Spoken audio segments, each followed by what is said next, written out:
Alors déjà, première chose, lorsqu'on produit du contenu sur le web, c'est que l'on souhaite augmenter sa visibilité, accroître son trafic sur son site, sur ses réseaux sociaux.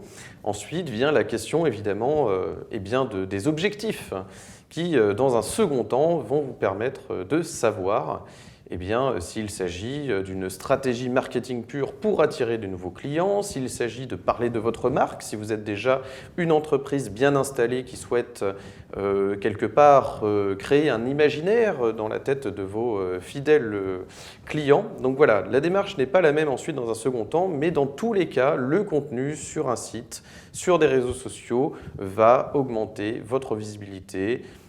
C'est vraiment le point de départ.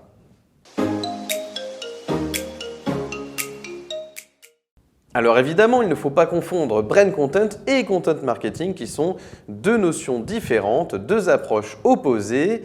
En brand content, par définition contenu de marque, vous allez finalement chercher à parler de vous, à partager, véhiculer les valeurs de votre marque. Et donc il y a une dimension beaucoup plus publicitaire si vous voulez, puisque vous allez vanter les mérites de vos services, de vos produits, en tentant de véhiculer une belle image de votre entreprise. Alors vous allez pouvoir également vous entourer d'ambassadeurs, de fans de votre marque.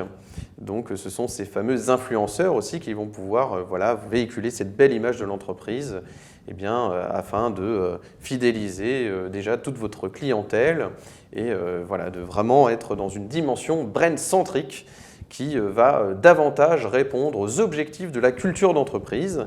Tandis qu'en content marketing, par définition contenu marketing, vous êtes davantage dans une stratégie dite consumer-centrique, c'est-à-dire que vous allez chercher les préoccupations, les interrogations de vos prospects et tenter d'y répondre afin de les convertir en futurs clients.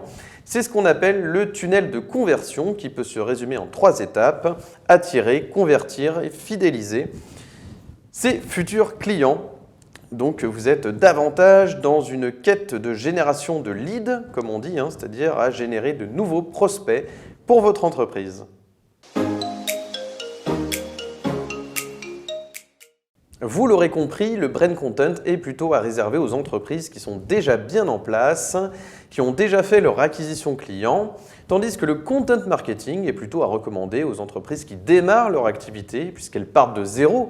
Elles ont besoin de visibilité, de notoriété et surtout d'attirer des visiteurs sur leur site, sur leurs réseaux sociaux et de convertir ces fameux prospects en clients.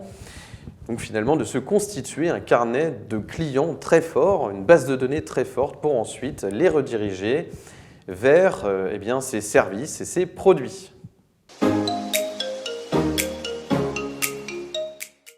Pour commencer, c'est un incontournable, vous aurez besoin d'un blog sur votre site web puisque ce sont vos contenus textuels, donc vos articles de blog qui vont permettre à Google de vous référencer sur des mots-clés bien précis relatifs à votre activité.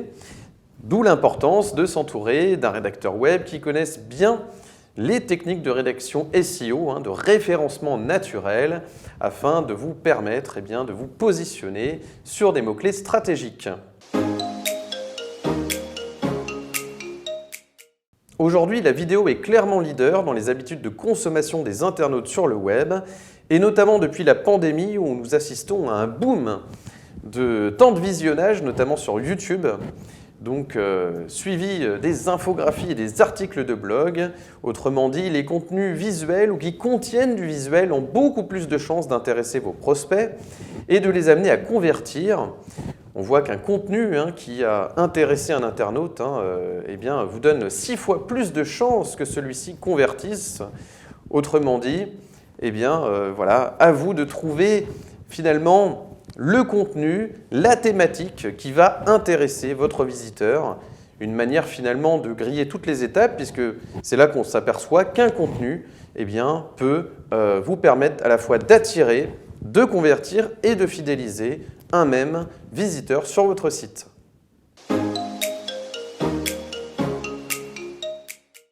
Comment parler contenu sans parler de coût ? Puisqu'évidemment, après avoir défini votre stratégie marketing, il va bien falloir à un moment donné produire vos contenus web afin de les diffuser sur vos réseaux sociaux et votre site web.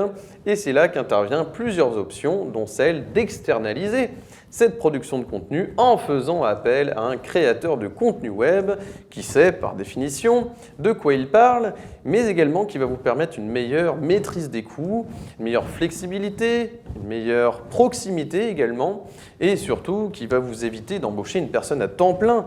Finalement, sur une période donnée, vous allez en général avoir besoin de tous vos contenus à une période donnée, sur 1 mois, 2 mois, et ensuite, en récupérant tous vos contenus, vous pourrez les diffuser au cours de l'année, à des périodes stratégiques.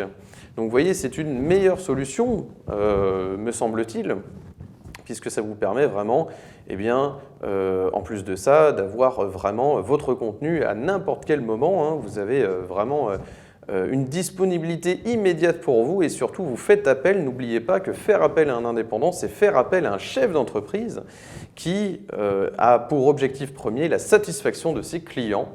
Donc voilà, écoutez, si vous êtes intéressé, n'hésitez pas à suivre donc Ready Story sur mon site. Je vais vous mettre le lien en description, à liker cette vidéo et à vous abonner pour ne manquer évidemment aucune de mes prochaines vidéos. À très bientôt.